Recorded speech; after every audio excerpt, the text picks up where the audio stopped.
Efforts to repeal and replace Obamacare stalled this week when Republicans delayed a vote on their plan, putting it off until after their return from the 4th of July recess. Will they have enough votes, though, to pass the bill? In a few minutes, we'll be joined by Democratic Senator Joe Manchin of West Virginia. But first, joining us now is Republican Senator Rand Paul, who's among a group of Republicans opposing the current bill and has some ideas on how to get repeal and replacement through. Senator Paul, good to talk to you this morning.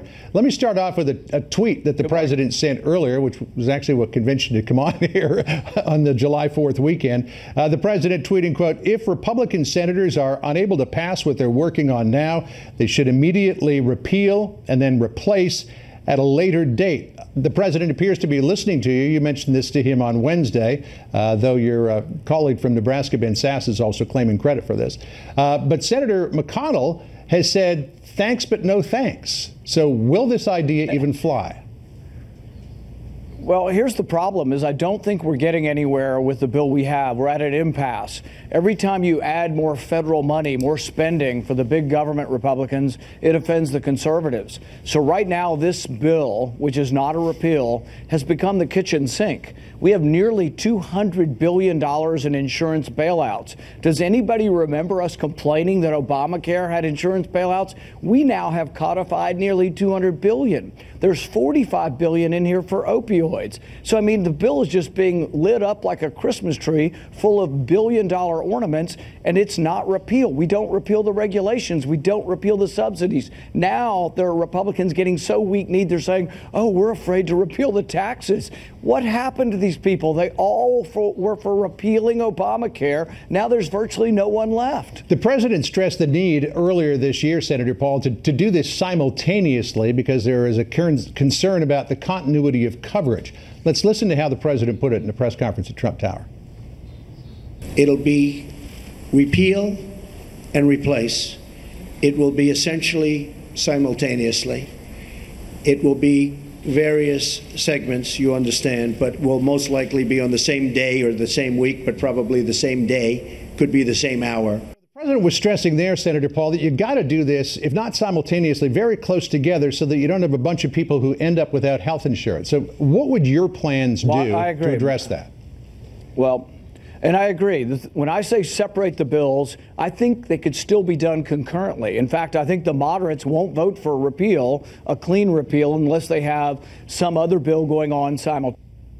So what I've suggested is big government spending programs from the repeal. Let's do clean repeal like we promised, and I think you can get 52 Republicans for clean repeal. You can have a simultaneous bill or a concurrent bill that they can call replace, and that I think perhaps if it's big spending, they can probably get Democrats to go along with big spending. I'm not for that, but I'm saying I want repeal to work. And the way you do is you separate it into two bills and you do it concurrently. Right now, you're right. Senate leadership's not doing that. Senate leadership is loading the bill like a Christmas tree with billion-dollar ornaments, baubles, you name it. They're going to spend money like there's no tomorrow on the current bill and try to buy off support. That's traditional Washington.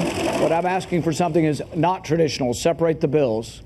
Well, let me ask you this question. You just said you're not for spending, so you are for repeal. So if you do this separately, you'll vote for the repeal bill, and there's no question about that. But when it comes to the replacement part of it, where's your vote going to go?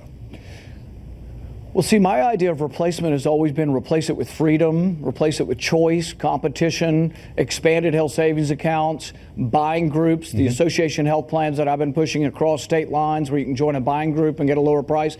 That's my idea of replacement. So it's funny, back in January, I was pushing repeal and replace because I thought Republicans believed in replacing it with a marketplace. Now I've discovered that at least half of my Senate Republican colleagues think replacement means replacement with Obamacare light, with more federal spending and more federal programs. I'm not for that, but I am for repeal and replace. I want to expand the amount of people to get insurance at a cheaper price, but I would do it through freedom of choice. I would do it through the marketplace, buying groups across state lines, and letting people save more money in HSAs. And I think the problem with Republicans now is they have insufficient confidence in what made America great, and that's capitalism, freedom of choice, competition. As I mentioned, your colleague from Nebraska, Senator Sasse, has suggested that this was his idea as well. He sent a letter to the president saying that if the Senate does not have a bill by the 10th of July, then let's go ahead and do the repeal and replace separately, and let's work through the August recess in order to get this all done. Would you sign on to the idea of working through the August recess? I'd rather get it done even before that. In fact, I think you could do this in the next 3 weeks. There are other bills out there that are sitting around that have bipartisan support. Separate, repeal, and replace. If there are big government spending programs that offend conservatives like myself, put them on some other bill. But the thing is you can't get conservative votes, or you can't get my vote. This bill with a bunch of federal spending. You know, we have a five. I'm sorry, we're having some trouble there with the signal. Senator Paul, hang on just a second. I think we have you back. Go ahead, finish your thought there. We have a $500 billion deficit, and we're going to have $1 trillion next year. For loading up repeal with a lot of big government spending. So I think if you want conservative support, you split the bills. I think you can get almost every member of our caucus to vote for a clean repeal if there's a concurrent or simultaneous separate bill that includes some of the things that moderates want.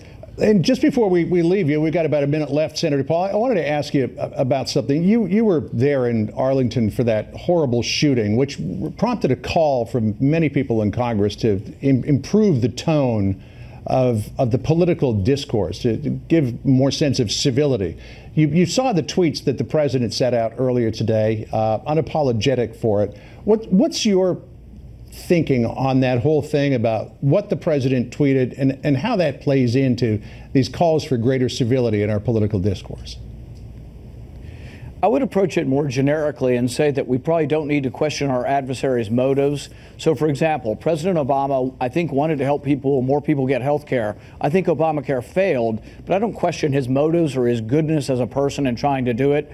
In the same tone, I think Democrats that are saying thousands of people are going to die if Republicans pass their health care plan, that's so over the top and so goes to sort of painting people as mean-spirited or as evil. And then you get people who are so crazed by this and obsessed that they'll come to a baseball field and shoot people. You know, there is a problem, and I think we need to both acknowledge we want the same things, but we have to argue over which economic system works best. Does capitalism work best or socialism? And let's have those arguments, and those are valid arguments, but I don't think we need to question whether each of us believe in trying to fix the system and get more people health care. Senator Paul, thanks so much for joining us, and we wish you a happy 4th of July. Appreciate you coming on.